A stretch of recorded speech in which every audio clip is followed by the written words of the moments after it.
In this video, we're going to look at complex conjugates and the implications therein, simply being they're going to be how we can rationalize complex denominators. So, without prattling on any further, if I have a complex number a plus bi, its conjugate is simply going to be a minus bi. And what's special about that is when you take a plus bi and multiply it by its conjugate, a minus bi, you arrive at a sum of squares, right? So this is analogous to real conjugates. So if I do a plus b times a minus b, we don't arrive at a sum of squares, we arrive at a difference of squares, right? So real numbers, when you multiply two real conjugates together, you get a difference of squares. And when you multiply two complex conjugates together, you arrive at a sum of squares. Anyway, so here we're being asked to identify the conjugates and then find their product, right? In other words, multiply them. So a plus bi, so 2 plus 3i, its conjugate would be 2 minus 3i. So we identified the conjugate. Well, now let's find the product. And I already know that it's going to be a squared plus b squared. So the answer is literally just going to be 4 plus 9, right, which is going to be 13. But just to prove a point, just to prove that this is actually going to be the case, right? So again, this was a squared plus b squared. I am just going to FOIL this out just to show you. So 2 times 2 is 4. 2 times negative 3i is negative 6i. 3 times 2 is positive 6i. And 3i times negative 3i, that's going to give me negative 9i squared. Okay, well, this and this are going to cancel. No duh. So now I have 4 minus 9i squared. Well, I squared, if you remember from anything else we've learned, I squared is negative 1. So what this really is 4 minus 9 times negative 1, or just 4 plus 9, which, holy dog crap, is the same thing that I did over here, a lot faster, right? So we're going to use that religiously. So we have negative 5 minus 2i, and we want to multiply by its conjugates. So that would just be negative 5 plus 2i. We have to be careful with that. When we're talking about conjugates, right, conjugate pairs, the sign in between the two terms is the only sign that changes, right? So this was a negative 5, and it's going to stay a negative 5 in both of these other complex numbers, right? The only thing that changes is this minus changes to a plus here in between the two terms. Okay, anyway, so I'm not going to FOIL that again. That took way longer than just doing a squared plus b squared. So I'm going to actually just do that. So a squared, that's going to be 25, plus b squared, which is 4, is just going to give me 29. I'm not even going to bother about FOILing it out and proving it to you again, because why? If you want to do that yourself, you can. Okay, and then here we have a plus bi again, and I want the conjugate, so I'm going to do 1 minus 4i. And when I multiply them, well, I know I'm going to get a squared plus b squared. And that's simply going to be 17. 1 plus 16 gives me 17. Okay, so now we're going to get into, well, just what exactly can we use conjugates for, right? And the answer to that is, again, I'm going to make another analogy. It's analogous to when we have to rationalize denominators. So, we've seen an example like 2 over the square root of 5. Well, we cannot have, if you're a math snob, which hopefully you are, we cannot have an irrational denominator, right? So we have to rationalize it by multiplying top and bottom by that very denominator, giving me 2 square root of 5 over 5, which is now okay. Now I have a rational number as my denominator, and all is right with the world. So it's kind of the same premise here. I cannot have an imaginary nor complex denominator. Here I have an imaginary denominator, right? So I can simplify some things here. I can say this is 1 over, well, we know I squared is negative 1 times I, so this is just going to be negative I. So 1 over negative I.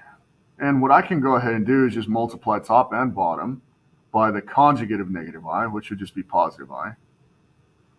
Right, so now I've just got I over negative I squared, which would just be negative 1.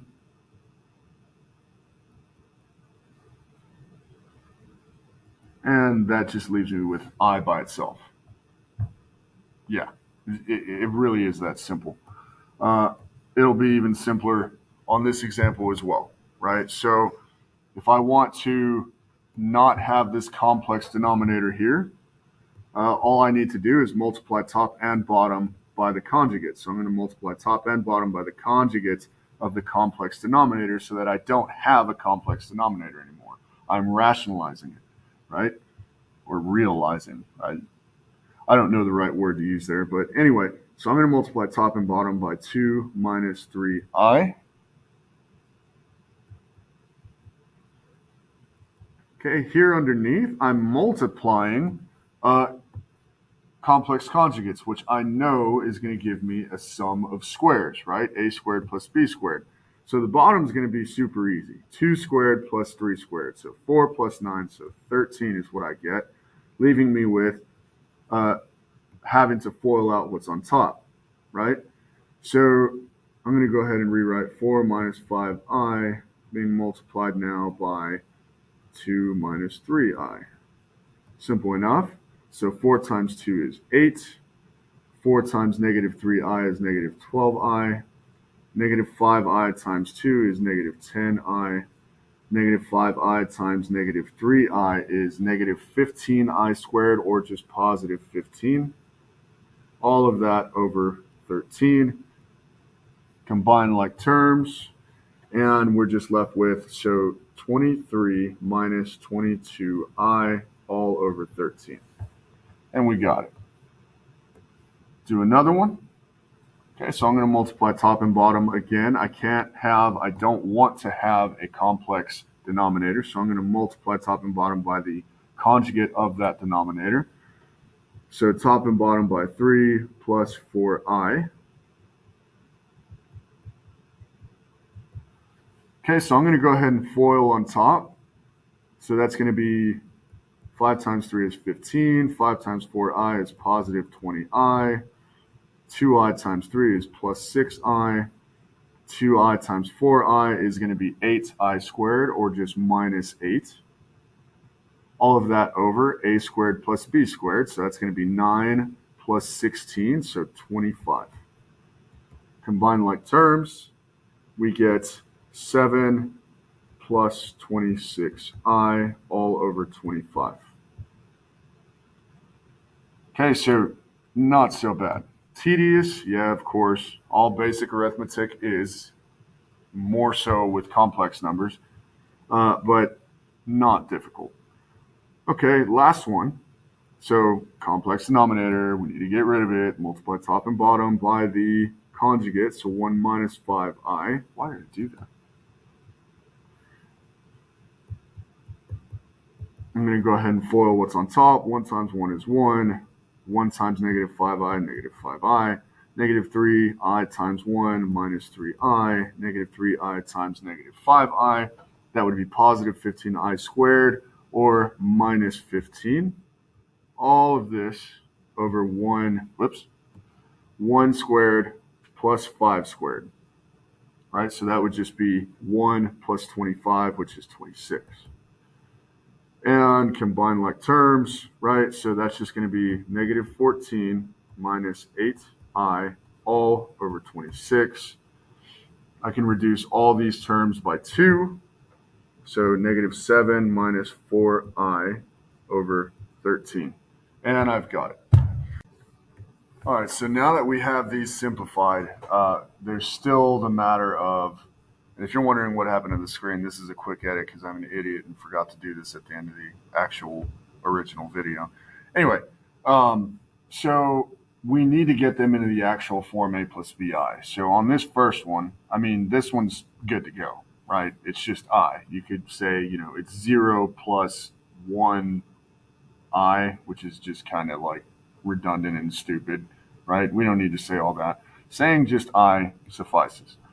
Now, where we run into the problem is here, right? This is not in the form A plus BI, but it's really easy to do that, okay? So because these guys have a common denominator of 13, I can express it as two separate terms over that common denominator. So I can say 23 over 13 is A minus, this minus, 22 over 13 is B I. A plus or minus B I. Okay, so let's look at this other one. Same idea. They'll have that common denominator of 25. I can say 7 over 25 is my A plus 26 over 25 is my B, and then I is my imaginary unit. A plus BI. And last one. Again, we've got the common denominator between the two terms. So negative 7 over 13 is going to be my A. And negative 4 over 13 is going to be my BI. A plus BI. Okay, so now that does it for this video. If you have any questions over complex numbers, their conjugates, how to express them, right, come see me, shoot me an email, whatever you got to do to get a hold of me. Yeah, that does it for this video. Goodbye.